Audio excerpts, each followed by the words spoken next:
San Francisco State University President Lynn Mahoney wrote a letter sympathizing those who attacked you. And I can't imagine how that has made you feel. I know how it's made me feel.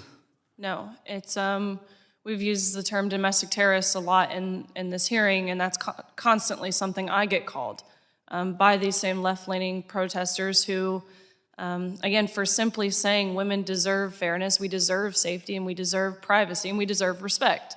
And I get called a domestic terrorist all the time. So this term for me, maybe I have a skewed perception of what it means. But yes, it's been, I don't know, again, it's just disheartening to be in the position I'm in, feeling like I'm asking for the bare minimum, feeling like I'm asking for something that is so simple that we all are entitled to, yet I'm being, held hostage. And there's one more piece I wanted to mention about this night that I haven't really touched on. I briefly touched on it in my testimony, but the verbiage outside the room, when I was still giving my speech, these protesters, the video doesn't do a good job showing of just how many were in these stairways. I mean, it was hundreds of people.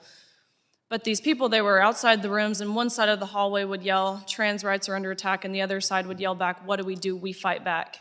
And they kept using the term, "we fight back." And so after I'd finally been barricaded and I was in this room for a couple hours and they kept saying it, I'm like, why do they keep saying "we fight back"? And we've talked a lot about this stemming from the top in regards to Trump and January 6th and Tucker Carlson giving the license to people to basically do whatever they want but we're not talking about this on this side of it, because the day before this incident at San Francisco State, the Biden administration press secretary had a press release, a press conference where she says word for word, our trans community is resilient and they fight back. And I find it so ironic they were using the exact same verbiage, "we fight back." They kept saying it continuously.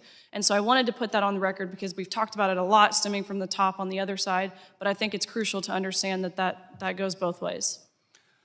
Well, Ms. Gaines, thank you for your courage. Thank you for standing up for what you believe in. Any sort of threats or violence or intimidation is despicable. It's about time someone called out the Biden administration for their rhetoric on this issue.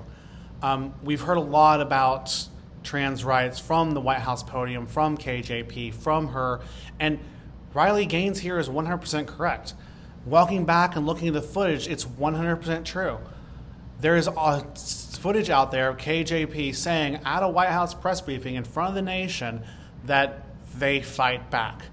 Well, is this the way that you're supposed to fight back? Does KJP condone this way of fighting back for people? Now, trans rights and other issues are very touchy subjects, left and right. I'm happy to see a proud, strong woman standing up for what she believes in, number one. Let's be real about that. This is Boss Bae, or whatever you want to call her, number one, without question, because she's taking on issues she truly believes in. And that, to me, is the best thing about the United States that we can do, is to take issues and talk about them no matter where you are in a safe environment, head on.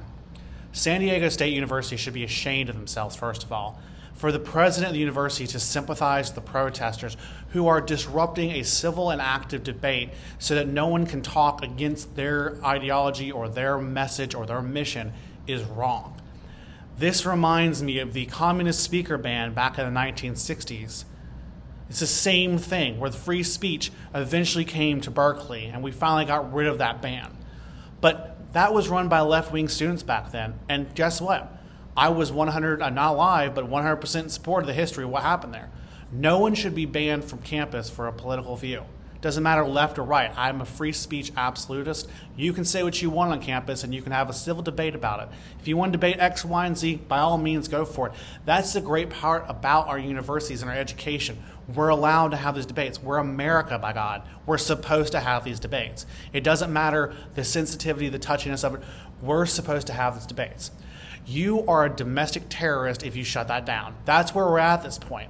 I 100% agree with Ms. Gaines here, because here's the thing. The worst thing you can do is tell someone, no, you can't say that.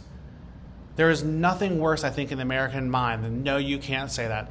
By God, I can say that and I will say it, and I'll face the repercussions. And we can talk about repercussions of what happens. But to shut down a civil debate or a talk on someone who's been highly influenced and highly, infected by this issue is wrong, especially because you simply don't agree with them.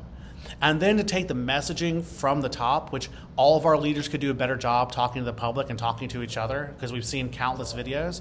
But it's really fascinating to me that once again that we have to watch as another college place shuts down debate over a very interesting topic that a lot of people could learn from.